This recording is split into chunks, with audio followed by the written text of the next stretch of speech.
Tube Tamil வணக்கம். Iran போரை அறிவித்ததில் இருந்து ஒவ்வொரு போர் பிரகடனத்திற்கும், ஒவ்வொரு சமாதான பிரகடனத்திற்கும், ஒவ்வொரு ட்வீட்டிற்கும் பெரும் பணம் பின்னணியில் கைமாறி இருக்கின்றது. இதற்கு காரணமானவர்கள் யார்? அமெரிக்க அதிபரனுடைய குடும்பத்தினருடன் நெருங்கிய தொடர்புடையவர்களா இந்த பெயர் தெரியாத இரகசிய மனிதர்கள்? இது குறித்த விசாரணைகளை நடத்த வேண்டும். அமெரிக்க அரசியலினுடைய அடிப்படை இரகசியங்களையும் போர் தொடர்பான இரகசிய தகவல்களையும் நாளை என்ன நடைபெறப் போகின்றது என்பதை திட்டமிட்ட பின்னர் அதற்கு முன்னதாக தனி மனிதர்கள் இதன் மூலமாக எவ்வளவு லாபத்தை எடுக்கலாம் என்று அதற்கேற்ப பங்கு சந்தைகள், சூதாட்டங்கள், முதலீடுகள், ஆயில் விற்பனை, ஆயில் கொள்வனவு என்று பல காரியங்களை நடத்தி பல கோடி டாலர்களை பாக்கெட்டில் போட்டிருக்கின்றார்கள். இதன் பின்னணி என்ன? அமெரிக்க அரசினுடைய அரசியலை, அமெரிக்க அரசினுடைய அதிகாரத்தை யாரோ அறிந்து அந்த பணத்தை தேடுகின்றார்களா? இல்லை, அமெரிக்க அதிபரனுடைய குடும்பத்தினருக்கும் அவரோடு சம்பந்தப்பட்டவர்களுக்கும் வெளியில் இருப்பவர்களுக்கும் இந்த விவகாரத்தில் ஒரு சங்கிலி தொடர்பு இருக்கின்றதா? இதை ஆராய வேண்டும் என்கின்ற பெரும் புயல் இப்பொழுது சூறாவளியாக அமெரிக்க அரங்கில் கிளம்பி இருக்கின்றது.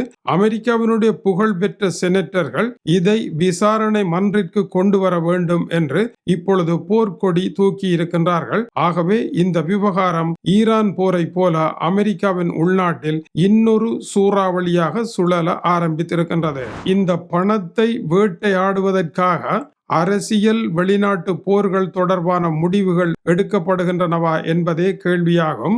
டொனால்ட் ட்ரம்பினுடைய ஒவ்வொரு அறிவிப்பிற்கு முன்பும் சந்தையில் துல்லியமான நகர்வுகளை அவதானிக்க கூடியதாக இருந்தது.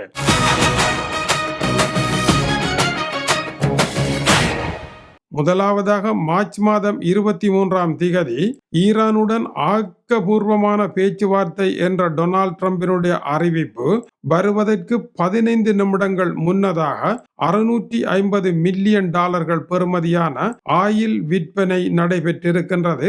இந்த அறிவிப்பின் பின்னதாக ஆயிலினுடைய விலை 15% வீழ்ச்சி கண்டது. அந்த வீழ்ச்சிக்கு முன்னரே விற்பனை செய்து பாக்கெட்டில் பெரும்பணம் போடப்பட்டிருக்கின்றது. அந்த மாயக்கரம் யார்? இப்படி ஒருவர் கோடீஸ்வரர் ஆக ஏப்ரல் மாதம் 7 ஈரானுடன் 2 வார போர் நிறுத்த அறிவிப்பிற்கு சில மணி நேரம் மட்டுமே முன்னதாக ஆயில் விலை விழுமென பந்தயம் கட்டி பெரும் பணம் பாக்கெட்டில் போடப்பட்டிருக்கின்றது. இதனால் கோடீஸ்வரர் ஆனவர் யார்? இந்த யுத்த நிறுத்தம் வரும் என்று அறிந்தவரை தெரிந்தவராக அவர் இருக்கலாம் அல்லவா என்பது சந்தேகமாகும். டொனால்ட் ட்ரம்ப் இது குறித்து பேசுவதற்கு முன்னதாக 1.5 பில்லியன் டாலர்கள் பங்கு சந்தையில் முதலீடு செய்யப்பட்டிருக்கின்றது.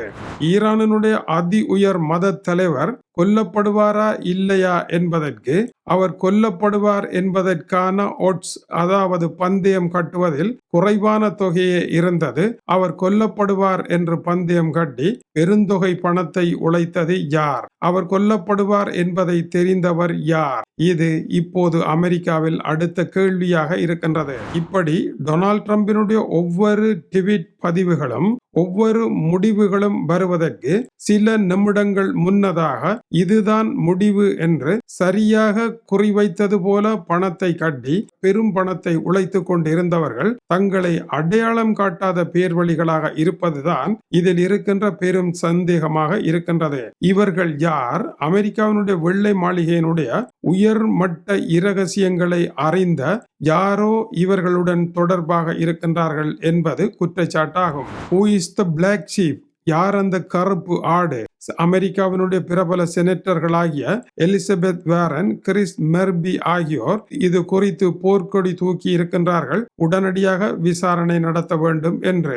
இதை வெள்ளை மாளிகை வழமை போல நமக்கும் இதற்கும் தொடர்பில்லை என்று மறுத்தாலும் கடந்த மார்ச் மாதம் 24ஆம் திகதி வெள்ளை மாளிகை ஊழியர்களுக்கு ஒரு சுற்றறிக்கை அனுப்பப்பட்டது. அரசாங்க தகவல்களை பயன்படுத்தி வர்த்தகம் செய்வதோ அல்லது பந்தயம் கட்டுவதோ தண்டனைக்குரிய குற்றம் என்று அந்த சுற்றறிக்கை விடப்பட்டிருக்கின்றது. இந்த சுற்றறிக்கை ஆனது காரணம் இல்லாமல் நடைபெறவில்லை என்பது கவனிக்கத்தக்கது. இந்த செயல்கள் எல்லாம் தற்செயல் என்று சொல்ல முடியாத அளவிற்கு நன்கு திட்டமிட்டு செய்யப்பட்டவையாக இருப்பதை துல்லியமாக நிகழ்வுகள் காட்டுவதாக கூறப்படுகின்றது.